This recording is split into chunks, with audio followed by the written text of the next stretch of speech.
What's up, YouTube? So, it's Friday, TGIF, and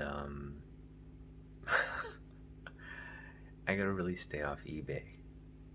I have the app on my phone, and it's problematic. Um, I have some budget left over from the Comic Con because I told you I didn't spend all my budget. Um, I did leave some money, and the plan wasn't to get more comics.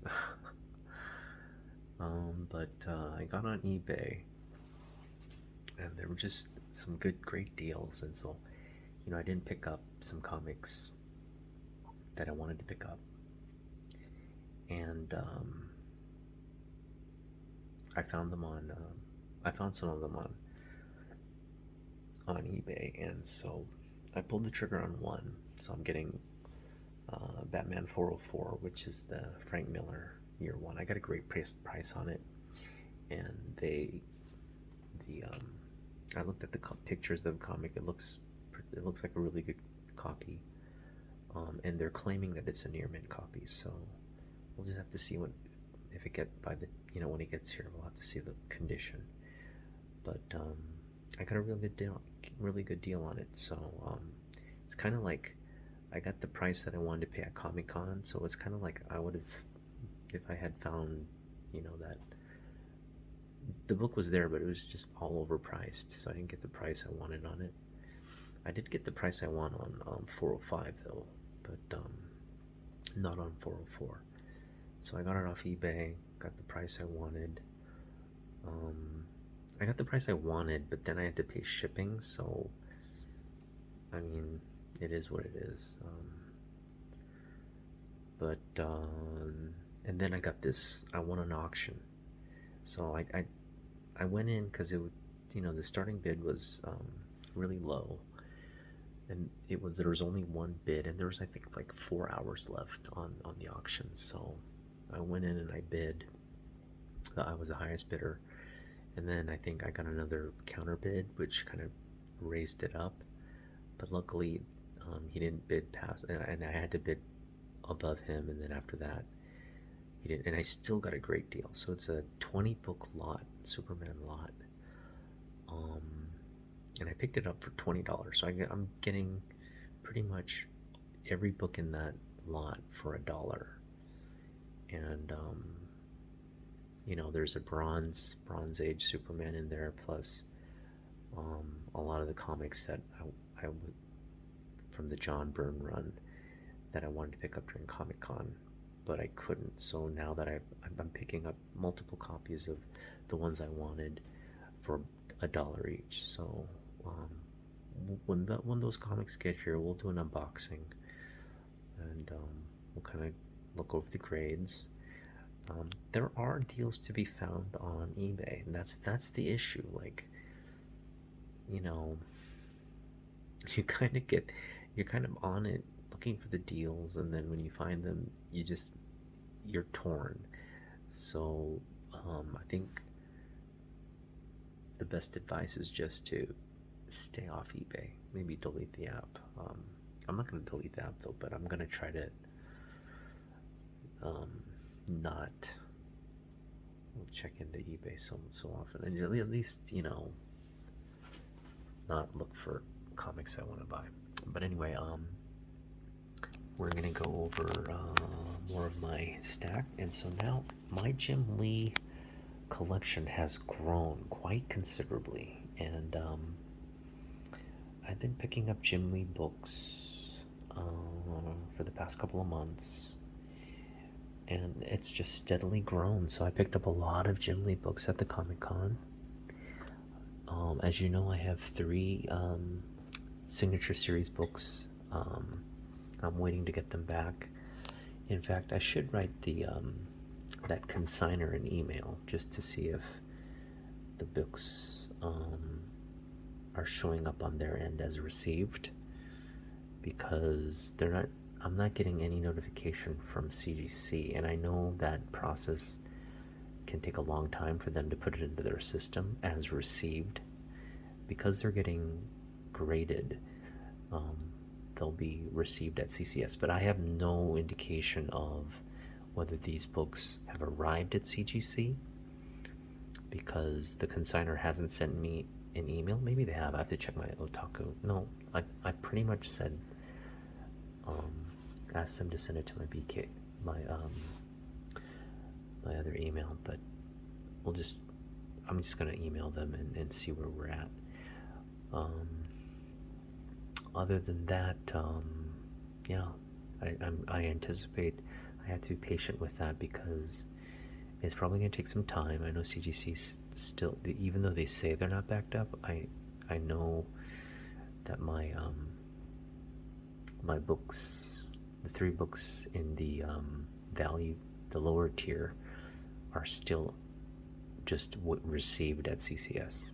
There hasn't been any status change, and it's already been, I would say, a good month and a half since that status has remained that way. So anyway, we're waiting for a total of 6 books to come back from CGC. In the meantime, we're going to go over my Jim Lee collection. So this, I have a few more books. I have one Jim Lee signature book over here, which is not in here, but we'll go over that. But let's go over this stack first. So, yeah. You know, for those of you who are maybe just watching this channel for the first time and haven't read the description, I am focused on the Copper Age collecting. I mean, I'll pick up Bronze Age, Silver. I don't have a Silver Age book. I have a couple of Bronze Age books now. I'm looking to pick up more Silver and Bronze Age, Superman and Batman. Maybe even some Marvel Silver Age, but some Marvel Silver Age is really overpriced at the moment, so it's getting out of reach, I think, for most folks. But yeah, I picked up some Bronze Age Spider-Man, and they're absolute just classics. Stan Lee and John Romita Jr. Just goodness. But anyway, we're going to go over this Jim Lee stack here.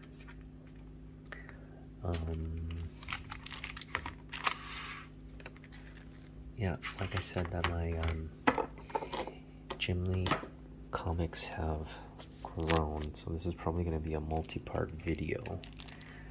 Let me just put my camera down here for a minute and get these books out.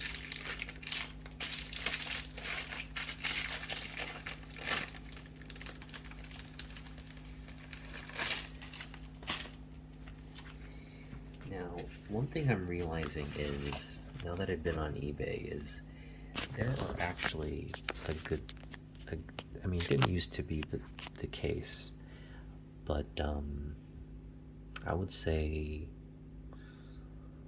since this whole variant cover phenomena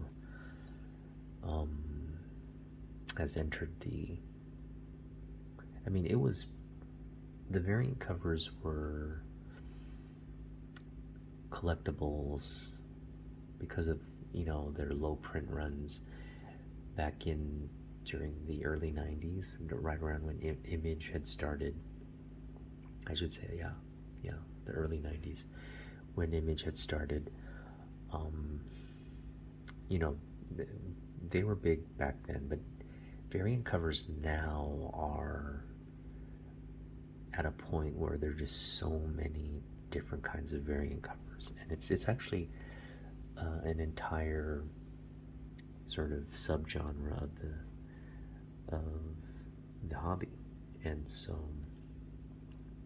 and I think it's a good thing, but it's also bad for a Jim Lee collector like myself,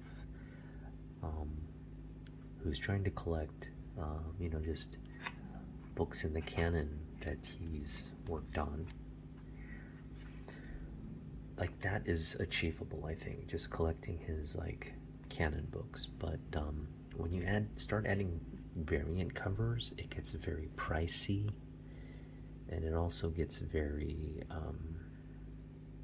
like it gets to be too much of a daunting challenge because Jim Lee is doing a lot of variant covers. I mean, like, you know, he's done variant covers on practically every title out there.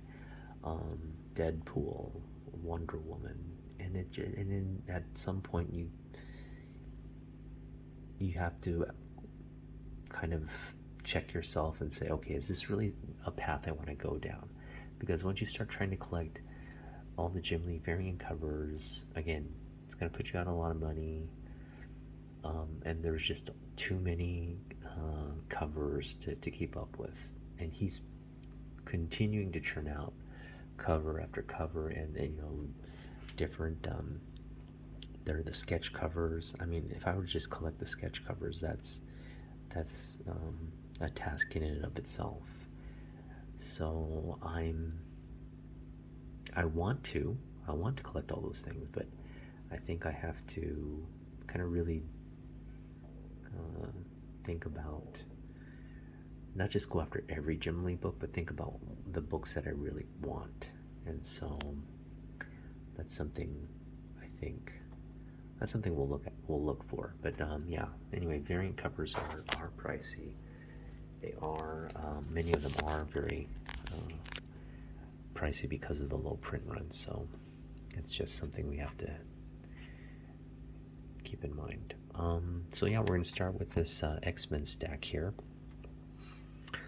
The X-Men ones are over in this other case, so we're going to start here with X-Men number 2. And man, you know, this,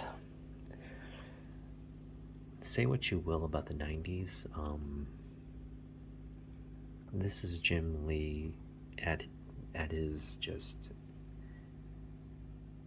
this is like Jim Lee at, you know, in his prime. I love his work now, but if you just talk about like what made Jim Lee what he is today, it's this is his, like, these are his prime years. Look at that Magneto cover, right? I mean, prior to this, Magneto was not very cool, you know. He wasn't like I don't know, it's like, I think right around this time, you know, the 90s X-Men is when Magneto starts truly becoming like sort of an anti-hero, and starts gaining more sort of like credence, because I know, you know, in the Age of Apocalypse he actually becomes like a good guy and then the leader of the X-Men, so you kind of see his potential as somebody who's like a hero. But yeah, just a great cover. And you're not sure what's going on, and you just see like everybody's been sort of like turned into stone or metal of some kind, and he's got Professor X just kind of wrapped up in all these wires and whatnot, and it says Magneto Triumphant. That's pretty much what it looks to be from the cover, right? So we got 2 different grades on this here book. This one I think is the cleaner copy, and I'm just gonna like kind of look at the spine. Very clean spine. You don't really see any. That's a little bit of a spine tick right there. Just a little bit. Another little spine issue, I think, right there. That's not color breaking. Yeah, I mean, overall, it's very clean. I could see this getting an 8.5. Very fine copy. This other one, though, doesn't have just got blunted corners here. A little fold there, a little crease there, it looks like. Is that the bag or is that the comic? Yeah, there's a little crease there, you can see it. And this one has more spine issues. 1, 2, 3, 4.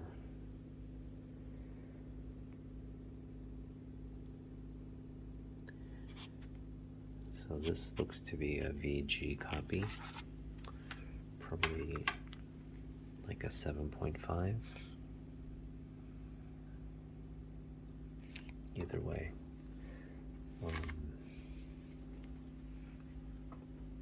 Great. I got 2 copies of this now. The number 3. This is my original copy, and you can see it's just kind of it's a little dingy. It's not, so it's off-white on the cover, probably on the interior as well. Not too much. The spine's in fairly good shape. I mean, you got probably a couple spine ticks here and there. So this is not a near mint copy by any means, but you know, there aren't any creases and the corners are decent. It's a great cover. It's you know, the two X-Men teams. I think it's, what is it, the gold and the blue team? The gold and the blue team going at it. And then this is the better copy. So this is the copy I picked up. I mean, it's similar in grade, but it's just cleaner, like wider. I think you've got a little bit of an issue on that corner right there. Looks pretty rounded. But in terms of there's an issue right there on the spine as well. You can kind of see it. They're ticks, but they're not color breaking since it's white. I'm sure with the press it would press out nicely. And when there's a corner issue right there. In fact, I should probably pull this out and press out that corner. So give me a minute here. I'm gonna pause. Okay, so I was able to kind of unfold that corner, but yeah, there's a crease there, which is fine. You know, this other copy is also has a crease. Oh no, that was the number 2. Anyway, even with that crease, this is the cleaner copy. But I've got 2, and yeah, we're trying to just complete the X-Men 1 through 11 Jim Lee's run on this. So we've got 1, 2, 3. I've got actually only 3 of the 5 variant covers. I have 2 more to pick up. I'm talking about the number 1 variant covers on X-Men. So I have 2 more to pick up there. But I'm not big fans of the Colossus and the Storm covers. Those are the 2 covers I have to pick up. I love that Magneto cover. I also love the Cyclops and the Wolverine cover. And I have the Gateway, which has all of them. So I don't necessarily feel a need to pick up the other 2, but I probably will, just so I can have them all. But you know, they're fairly cheap. I'm sure right now they're kind of pricey because for some reason people want to pick them up, but they'll come down again because there's just millions of copies of those. So yeah, number 6 here, Along Came. This is a great cover. As you know, Psylocke's one of my favorite female characters.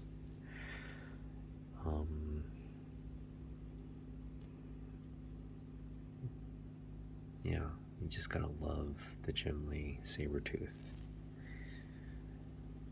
Jim Lee Psylocke also is just badass. Anyway, just one copy of this one, and it's, this is a copy that I've had. That's the bag. It's actually pretty good. It's actually a pretty good copy. Oh, let's see if it will. I'm not seeing any spine ticks either, so a little bit of like dirt or ink up there, but yeah, the corners are really nice.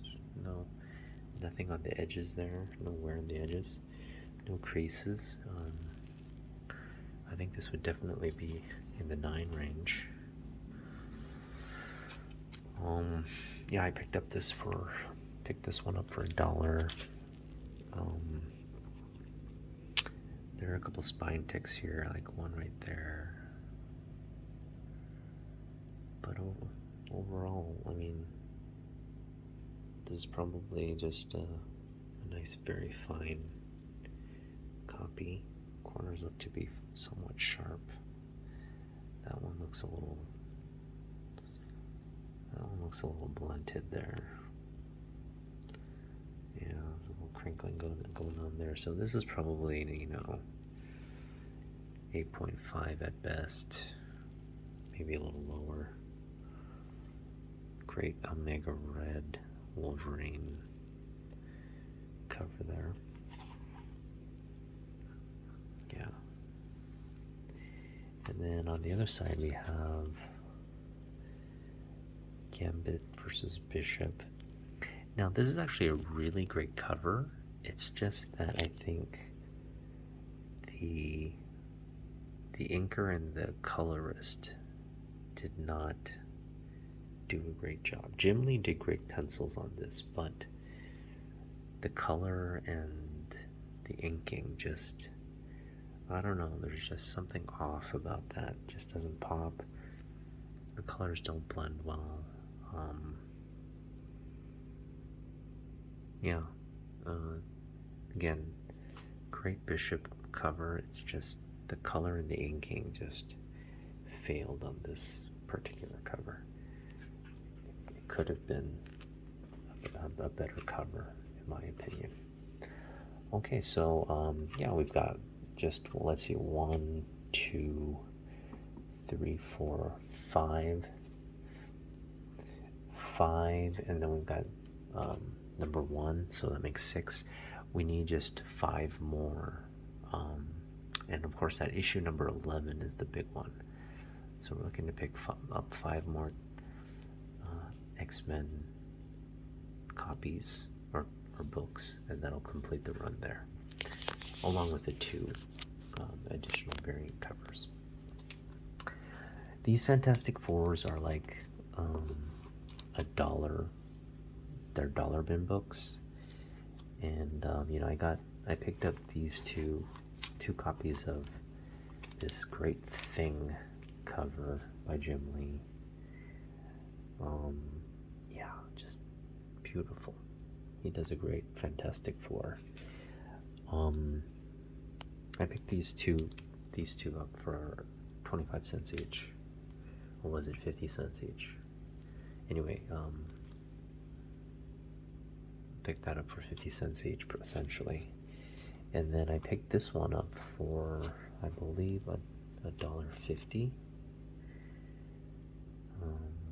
Got the Con, great Doctor Doom cover.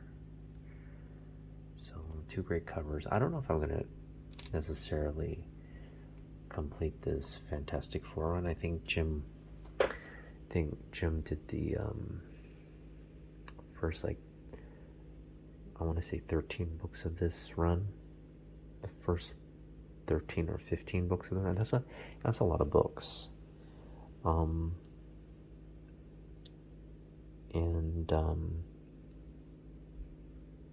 Yeah, I remember being all excited when Jim Lee was was doing Fantastic Four, but it didn't do very well from, this particular run of Fantastic Four wasn't very popular for some reason. I'm sure it had nothing to do with the art. Maybe just I don't know. Maybe the story wasn't as compelling. This is X-Men 25. So this is actually not Jim Lee, but it's the Adam Kubert. This is a key issue for obvious reasons. So that's that. What's on the other side of this Fantastic Four? Nothing. So yes, here's a Superman 208, Great Batman, Wonder Woman, members of, I guess, looks to be like Green Lantern Corp, and I don't know who that guy is. The ironic thing is I read this entire Superman run. I just don't remember this particular issue. It's a long run. It's, I think, 204 through like I want to say 213, 215 maybe. This is 208.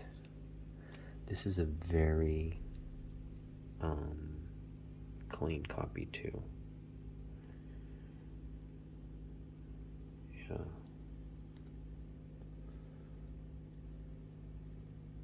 This is easily a 9 point. I want to say easily a 9.2, potentially higher. I don't know if it's a 9.8, but definitely 9 point, maybe 9.4. I mean, you've got. I think what's going to bring this down is just their corners aren't as sharp. A little bit of edge, like edge wear there on the spine and on the edge there.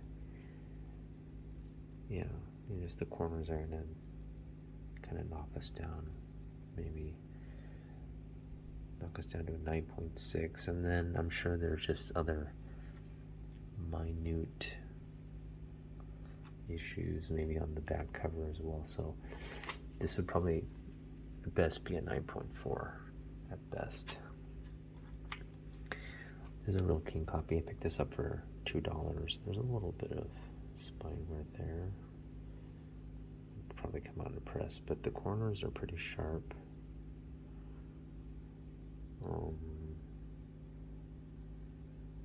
Actually, you can't press this book. This is the one. Oh, you can press this book.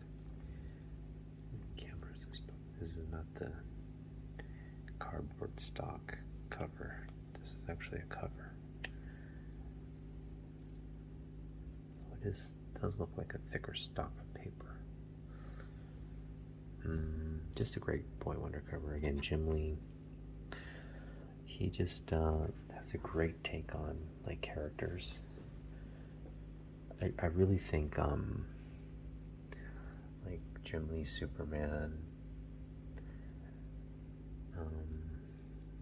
This Robin was just classic, That's what, this is the Robin costume from like the TV show. Batman, I mean, he does a great Batman. Gotta love his work on Hush. So this is, for me, this is like the ultimate team. When you have Frank Miller writing and Jim Lee on pencils. I think I read, I remember reading this and being like, yeah, this was good, but I think I just read the first couple. Or there's another, maybe I am confusing with Batman Hush, but there was another Frank Miller and Jim Lee book that they did. That's maybe a follow-up to this one. It was also Batman though, so I have to check, but whichever one that was pretty good. Yeah, so I don't think it was Batman and Robin. It was another Jim Lee, Frank Miller collaboration. Justice League, that's a great cover. Superman. Again, I'm not a fan of Superman's like new suit. I just prefer the old suit. But I'm old school like that. I'm sure there are a lot of just new school people thinking that looks a lot cooler. And it does look pretty cool. It's just not what I'm accustomed to. Neither is this Batman costume either. So, but anyway, this one's a really good clean copy. I would say it's near mint, like a 9.6 probably. I'll also pick this one up. These are two other books I picked up for like 50 cents. The dollar bin, like 50-cent bin. So, yeah.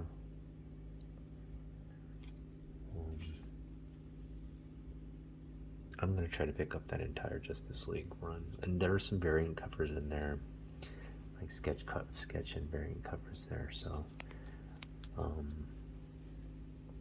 that'll be sort of like a slow project. I want to try to pick them up at the comic shop. Try to find them in dollar bins, but I think like Mill Geek Mill Geek Comics will probably have a lot of the Jim Lee stuff in they have a $3 bin, they have like a 50-cent bin. So I can probably find them in the 50-cent bin.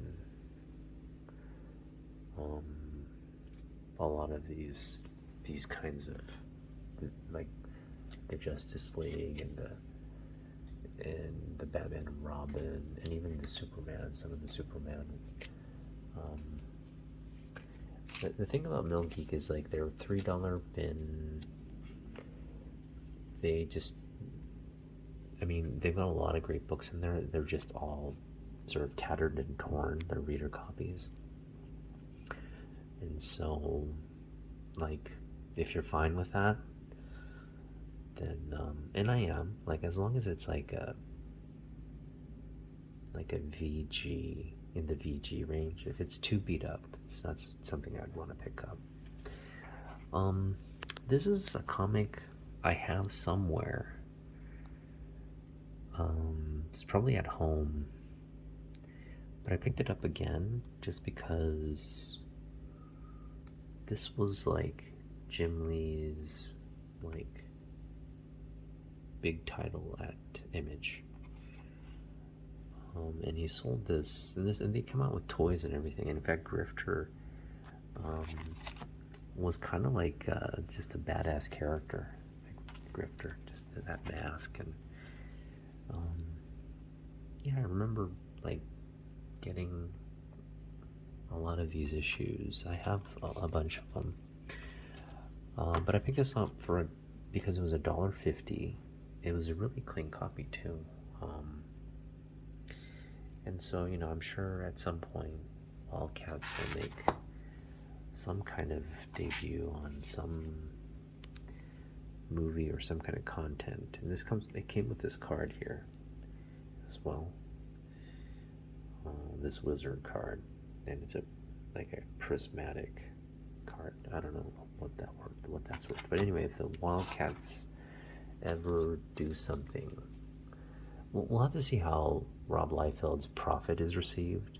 If Prophet does really well, you can expect all these Image titles to come at some point. So there's a lot riding on that Rob Liefeld Prophet project, and they've got a great actor, Jake Gyllenhaal. So yeah, we'll just have to see how that goes. And generally, if you have like a good story, good action with good acting, then these projects tend to be hits. So we'll just have to wait and see how that turns out. But then, yeah, again, if that hits, and then I know there's the Spawn movies coming out, and the Spawn movies do well. You can bet your bottom dollar DC will cash in the Wildcats at some point. Then a great cover here. I think this dude's name was Cyblade, was it? Yeah, I think his name was Cyblade. And then we have Gen 13. So this is Jim Lee did the looks like he did the pencils on this particular issue, Gen 13, issue number 7. Great cover. Yeah, great cover.